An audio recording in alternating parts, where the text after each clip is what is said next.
'Pag ginawa mo 'to, halos imposible kang tanggihan ng mga kindergarten dito sa Germany as a volunteer or FSJ. Kahit hindi ka pa fluent sa German, gawin mo 'to. Marami sa inyo nagtanong sa akin kung paano ako nakapasok sa kindergarten dito sa Germany as a volunteer. At marami din nagsabi sa inyo na kahit anong gawing apply nyo, hindi pa rin kayo matanggap. So ito yung trick na pwede mong gawin today. Ganito ang gawin mo. Huwag ka agad mag-apply sa FSJ provider or sa trigger kung tawagin natin dito sa Germany. Kasi doon, medyo maliit yung chance mong makapasok. Instead, maghanap ka ng mga kindergarten malapit sa lugar nyo at mag-apply ka as practicant.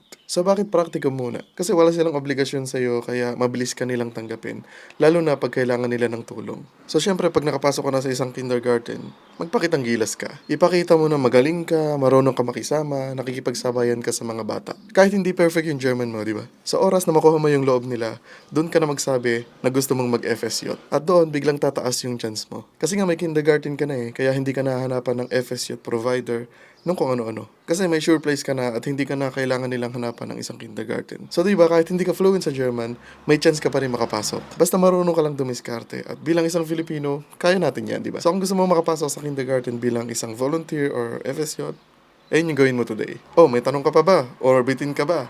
Comment mo lang sa baba yung mga gusto mong malaman.